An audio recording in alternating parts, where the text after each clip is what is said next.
Some of these works are copyrighted, and some of them are not. To the best of my knowledge, the ones that I'm reading are not copyrighted. Okay, so that's my disclaimer about that. In the introduction to this book, it says that, and I quote, "The stories are reproduced here in just the same words as Hugh Lofting originally used." Okay, so that's on the very first page. And therefore, these are not the revised words, which are copyrighted.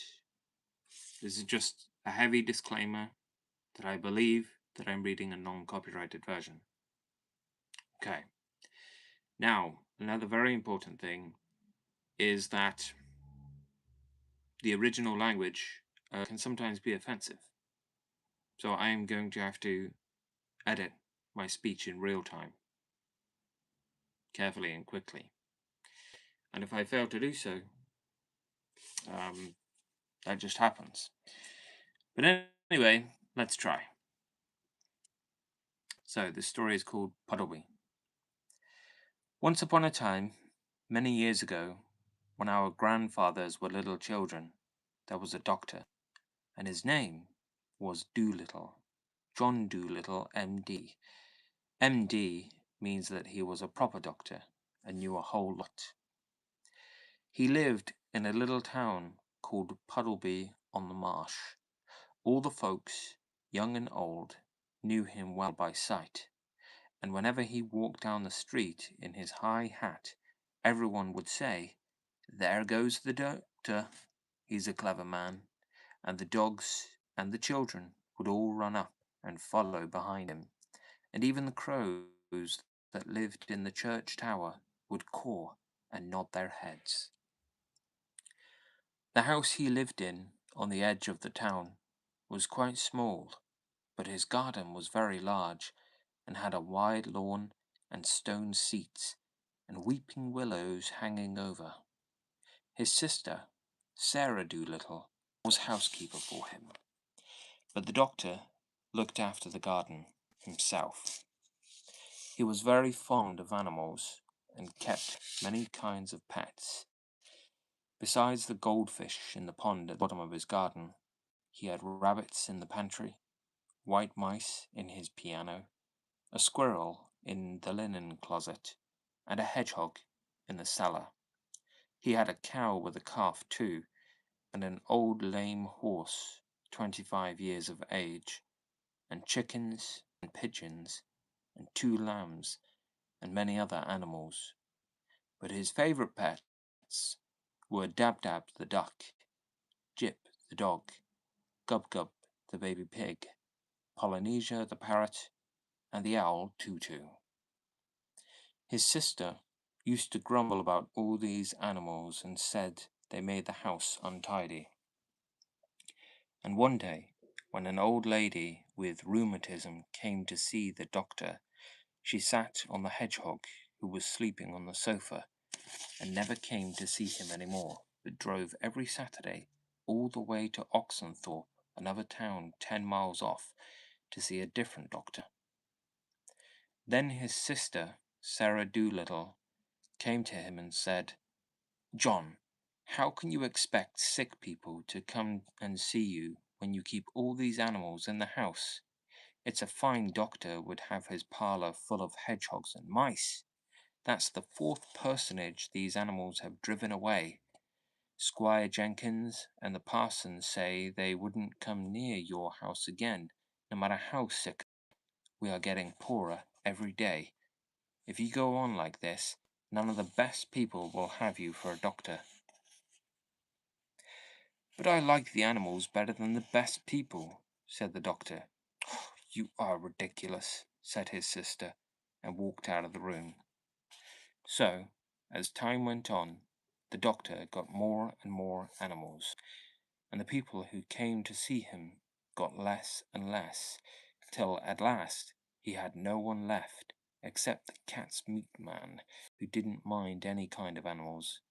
But the cat's meat man wasn't very rich, and he only got sick once a year. At Christmas time, he used to give the doctor 6 pence for a bottle of medicine. 6 pence a year wasn't enough to live on, even in those days long ago. And if the doctor hadn't had some money saved up in his money box, no one knows what would have happened. And he kept on getting still more pets, and of course, it cost a lot to feed them, and the money he had saved up grew littler and littler. Then he sold his piano and let the mice live in a bureau drawer. But the money he got for that too began to go, so he sold the brown suit he wore on Sundays and went on becoming poorer and poorer.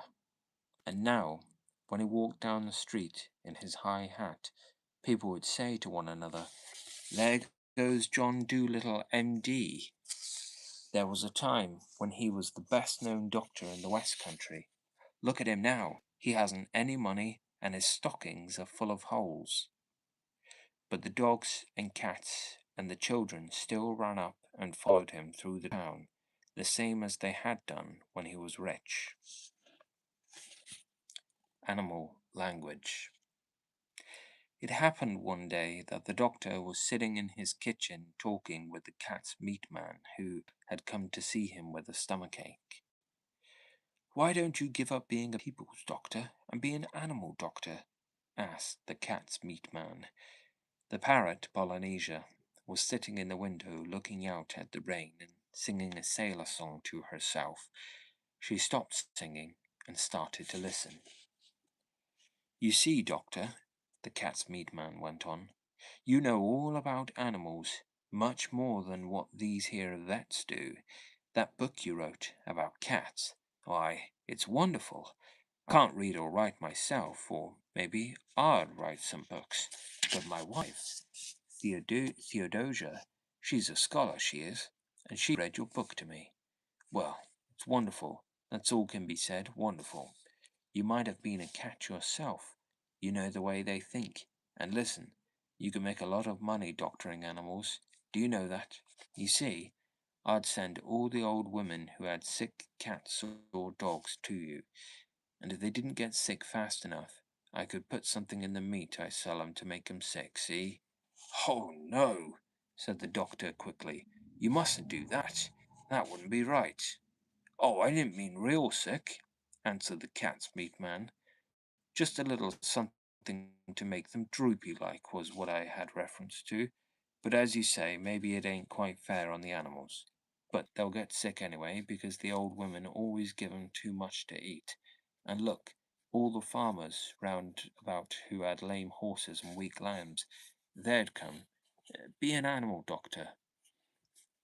When the cat's meat man had gone, the parrot flew off the window onto the doctor's table and said, "That's man got sense. That's what you ought to do.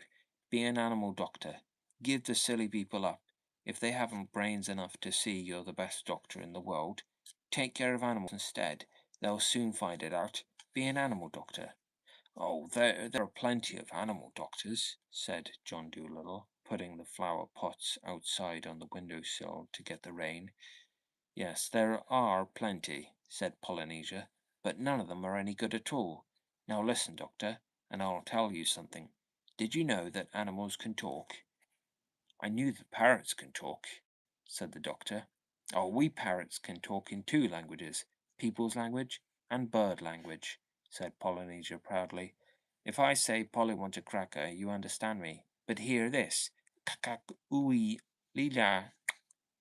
"Good gracious!" cried the doctor. "What does that mean?" "That means, 'Is the porridge hot yet?' in bird language." "My, you don't say so," said the doctor. "You never told it to me before." "What would have been the good?" said Polynesia, dusting some cracker crumbs off her left wing. "You wouldn't have understood me if I had." "Tell me some more," said the doctor, all excited, and rushed over to the dresser drawer and came back with a butcher's book and a pencil. "Now don't go too fast, and I'll write it down. This is interesting. Very interesting. Something quite new. Give me the bird's ABC first, slowly now. So, that was the way the doctor came to know that animals had a language of their own and could talk to one another. And all that afternoon, while it was raining, Polynesia sat on the kitchen table, giving him bird words to put down in the book. At tea time, when the dog, Jip, came in, the parrot said to the doctor, "See, he's talking to you." "Looks to me as though he were scratching his ear," said the doctor. "But animals don't always speak with their mouths," said the parrot in a high voice, raising her eyebrows. "They talk with their ears, with their feet, with their tails, with everything. Sometimes they don't want to make a noise. Do you see now the way he's twitching up one side of his nose?" "Hmm. What's that mean?" asked the doctor. "That means, can't you see that it's stopped raining?" Polynesia answered. "He is asking you a question. Dogs nearly always use their noses for asking questions." After a while, with the parrot's help, the doctor got to learn the language of the animals so well that he could talk to them himself and understand everything they said. Then he gave up being a people's doctor altogether. As soon as the cat's meat man had told everyone that John Dolittle was going to become an animal doctor, old ladies began to bring him their pet pugs and poodles who had eaten too much cake, and farmers came many miles to show him sick cows and sheep. One day a plough horse was brought to him, and the poor thing was terribly glad to find a man who could talk in horse language. "You know, doctor," said the horse, "that vet over the hill knows nothing at all. He had been treating me 6 weeks now for spavins. What I need is spectacles. I am going blind in one eye. There's no reason why horses shouldn't wear glasses, the same as people. But that stupid man over the hill never even looked at my eyes. He kept on giving me big pills. I tried to tell him, but he couldn't understand a word of horse language. What I need is spectacles." Of course," said the doctor. "I'll get you some at once." "I would like a pair like yours," said the horse, "only green. They'll keep the sun out of my eyes while I'm ploughing the 50-acre field." "Certainly," said the doctor. "Green ones you shall have." "You know, the trouble is, sir," said the plough horse as the doctor opened the front door to let him out. "The trouble is that anybody thinks he can doctor animals just because the animals don't complain. As a matter of fact, it takes a much cleverer man to be a really good animal doctor than it does to be a people's doctor. My farmer boy thinks he knows all about horses. I wish you could see him. His face is so fat, he looks as though he has no eyes, and he has got as much brain as a potato bug. He tried to put a mustard plaster on me last week." "Where did he put it?" asked the doctor. "Oh, he didn't put it anywhere on me," said the horse. "He only tried to. I kicked him into the duck pond." "Wow, wow," said the doctor. "I'm a pretty quiet creature as a rule," said the horse. "Very patient with people. Don't make much fuss. But it was bad enough to have that vet giving me the wrong medicine. And when that red-faced booby started to monkey with me, I just couldn't bear it any more." "Did you hurt the boy much?" asked the doctor. "Oh, no," said the horse. "I kicked him in the right place. The vet's looking after him now. When will my glasses be ready?" "I'll have them for you next week," said the doctor. "Come in again Tuesday. Good morning." Then John Dolittle got a fine big pair of green spectacles, and the plough horse stopped going blind in one eye and could see as well as ever. And soon it became a common sight to see farm animals wearing glasses in the country round Puddleby, and a blind horse was a thing unknown. And so, in a few years' time, every living thing for miles and miles got to know about John Dolittle, M.D., and the birds who flew to other countries in the winter told the animals in foreign lands of the wonderful doctor of Puddleby on the Marsh, who could understand their talk and help them in their troubles. In this way, he became famous among the animals, better known even than he had been among the folks of the West Country. and he was happy and liked his life very much. One afternoon, when the doctor was busy writing in a book, Polynesia sat in the window, as she nearly always did, looking out at the leaves blowing about in the garden. The doctor looked up and said, "How old are you, Polynesia?" "I know that parrots and elephants sometimes live to be very, very old." "I can never be quite sure of my age," said Polynesia. "It's either 183 or 182, but I know that when I first came here from Africa, King Charles was still hiding in the oak tree because I saw him. He looked scared to death." More money troubles. And soon now the doctor began to make money again, and his sister Sarah bought a new dress and was happy. Some of the animals who came to see him were so sick that they had to stay at the doctor's house for a week, and when they were getting better, they used to sit in chairs on the lawn. And often, even after they got well, they did not want to go away. They liked the doctor and his house so much, and he never had the heart to refuse them when they asked if they could stay with him. So, in this way, he went on getting more and more pets. Once, when he was sitting on his garden wall smoking a pipe in the evening, an organ grinder came round with a monkey on a string. The doctor saw at once that the monkey's collar was too tight and that he was dirty and unhappy. So he took the monkey away from the organ grinder, gave the man a shilling, and told him to go. The organ grinder got awfully angry and said that he wanted to keep the monkey, but the doctor told him that if he didn't go, he would punch him on the nose. John Dolittle was a strong man, though he wasn't very tall. So the man went away saying rude things, and the monkey stayed with Dr. Dolittle and had a good home. The other animals in the house called him Chi-Chi, which is a common word in the monkey language meaning ginger. And another time, when the circus came to Puddleby, the crocodile, who had a bad toothache, escaped at night and came into the doctor's garden.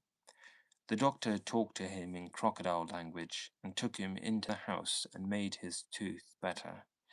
But when the crocodile saw what a nice house it was, with all the different places for the different kinds of animals, he too wanted to live with the doctor. He asked, couldn't he sleep in the fish pond at the bottom of the garden if he promised not to eat the fish? When the circus men came to take him back, he got so wild and savage that he frightened them away. But to everyone in the house, he was always as gentle as a kitten. But now the old ladies grew afraid to send their lapdogs to Dr. Dolittle because of the crocodile, and the farmers wouldn't believe that he would not eat the lambs and sick calves they brought to be cured. So the doctor went to the crocodile and told him he must go back to the circus. But he wept such big tears and begged so hard to be allowed to stay that the doctor hadn't the heart to turn him out. So then the doctor's sister came to him and said, "John, you must send that creature away. Now the farmers and the old ladies are afraid to send their animals to you. Just as we were beginning to be well off again, now we shall be ruined entirely. This is the last straw. I will no longer be housekeeper for you if you don't send away that alligator." "It isn't an alligator," said the doctor. "It's a crocodile." "I don't care what you call it," said his sister. "It's a nasty thing to find under the bed. I won't have it in the house." "But he has promised me," the doctor answered, "that he will not bite anyone. He doesn't like the circus, and I haven't the money to go back to Africa where he comes from.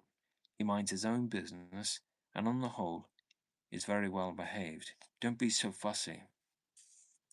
"I tell you I will not have him around," said Sarah. "He eats the linoleum. If you don't send him away this minute, I'll go and get married." "All right," said the doctor. "Go and get married. It can't be helped." And he took his hat and went out into the garden. So Sarah Dolittle packed her things and went off, and the doctor was left alone with his animal family. And very soon he was poorer than he had ever been before, with all these mouths to fill and the house to look after, and no one to do the mending, and no money coming in to pay the butcher's bill, things began to look very difficult. But the doctor didn't worry at all. Money is a nuisance, he used to say. We'd all be much better off if it had never been invented. What does money matter so long as we are happy? But Tutu the owl, who was good at arithmetic, figured out that there was only money enough left to last another week if they each had one meal a day and no more. Then the animals made a vegetable and flower stall outside the garden gate and sold radishes and roses to the people that passed by along the road.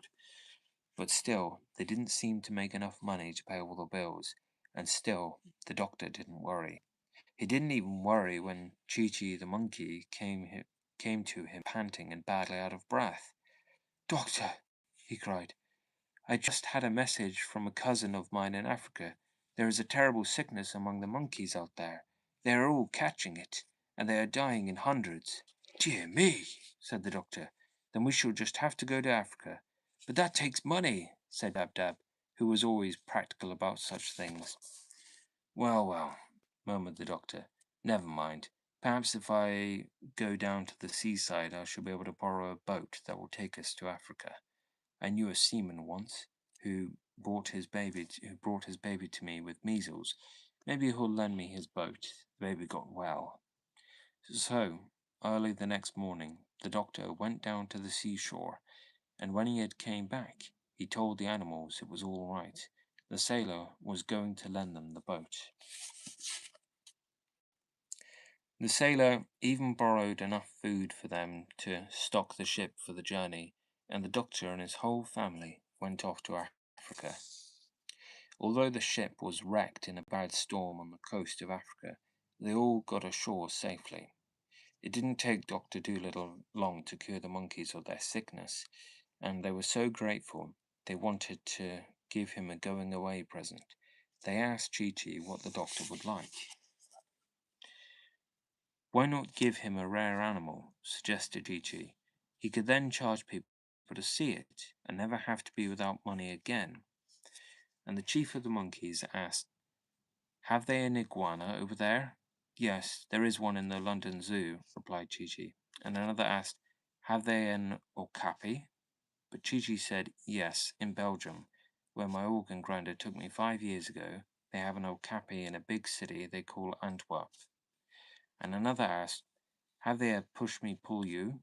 Then Chi-Chi said, "No, no one has ever seen a push-me-pull-you. Let us give him that." The rarest animal of all. Push-me-pull-yous are now extinct. That means there aren't any more. But long ago, when Dr. Dolittle was alive, there were some of them still left in the deepest jungle of Africa, and even then they were very scarce. They had no tail, but a head at each end and sharp horns on each head. They were very shy and terribly hard to catch. The natives get most of their animals by sneaking up behind them while they are not looking. But you could not do this with the push-me-pull-you, because no matter which way you came towards him, he was always facing you. And besides, only one half of him slept at a time. The other head was always awake and watching. This was why they were never caught and never seen in zoos, though many of the greatest huntsmen and the cleverest menagerie keepers spent years of their lives searching through the jungles in all the weathers for push-me-pull-yous. Not a single one had ever been caught. Even then, years ago, he was the only animal in the world with two heads. Well, the monkeys set out hunting for this animal through the forest, and after they had gone a good many miles, one of them found peculiar footprints near the edge of a river, and they knew that a push-me-pull-you must be very near the spot. Then they went along the bank of the river a little way, and they saw a place where the grass was high and thick, and they guessed that he was in there. So they all joined hands and made a great circle round the high grass. The push-me-pull-you heard them coming, and he tried hard to break through the ring of monkeys, but he couldn't do it. When he saw that it was no use trying to escape, he sat down and waited to see what they wanted. They asked him if he would go with Dr. Dolittle and be put on show in the land of the other people. But he shook both his heads hard and said, "Certainly not." They explained to him that he would not be shut up in a menagerie, but would just be looked at. They told him that the doctor was a very kind man, but hadn't any money, and people would pay to see a two-headed animal, and the doctor would get rich and could pay for the boat he had borrowed to come to Africa. But he answered, "No, you know how shy I am. I hate being stared at," and he almost began to cry. Then, for 3 days, they tried to persuade him, and at the end of the third day, he said he would come with them and see what kind of a man the doctor was first. So, the monkeys travelled back with the push me pull you, and when they came to where the doctor's little house of grass was, they knocked on the door. The duck, who was packing the trunk, said, "Come in," and Chi-Chi very proudly took the animal inside and showed him to the doctor. "What in the world is it?" asked John Dolittle, gazing at the strange creature. "Oh, Lord save us!" cried the duck. "How does it make up its mind?" "It doesn't look to me as though it had any," said Jip the dog. "This doctor," said Chi-Chi, "is the push-me-pull-you, the rarest animal of the African jungles, the only two-headed beast in the world. Take him home with you and your fortune's made. People will pay any money to see him." "But I don't want any money," said the doctor. "Yes, you do," said Dab Dab the duck. "Don't you remember how we had to pinch and scrape to pay the butcher's bill in Puddleby? And how are you going to get the sailor the new boat you spoke of, unless we have the money to buy it?" "I was going to make him one," said the doctor. "Oh, do be sensible," cried Dab Dab.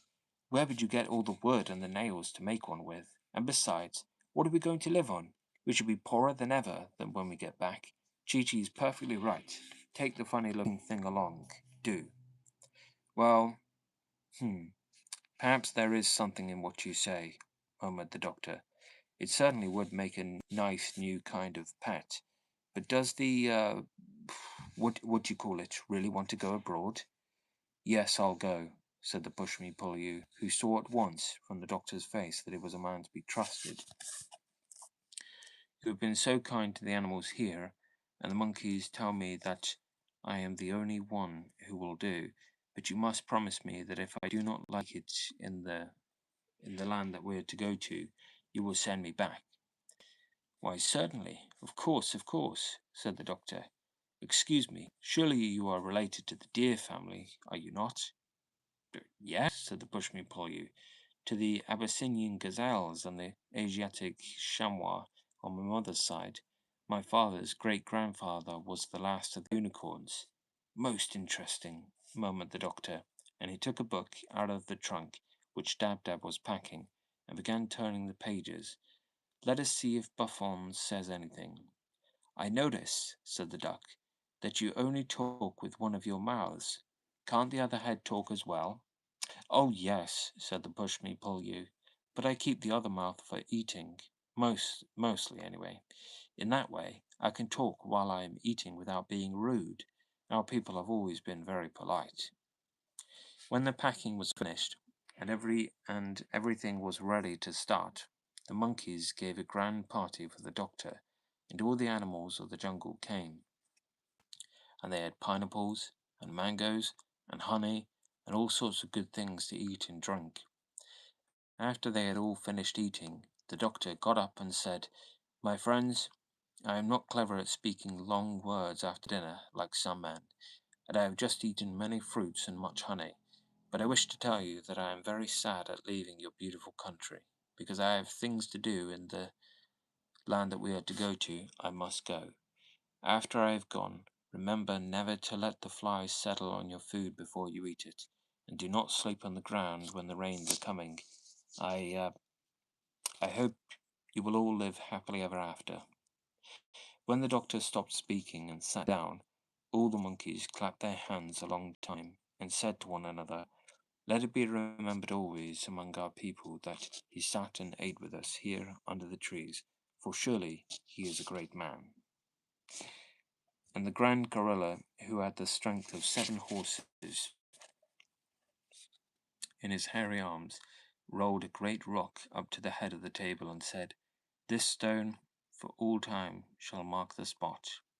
And even to this day, in the heart of the jungle, that stone still is there, and monkey mothers passing through the forest with their families still point down at it from the branches and whisper to their children, "Shh, there it is, look, where the good doctor sat and ate food with us in the year of the great sickness." Then, when the party was over, the doctor and his pets started out to go back to the seashore, and all the monkeys went with him as far as the edge of their country, carrying his trunks and bags to see him off.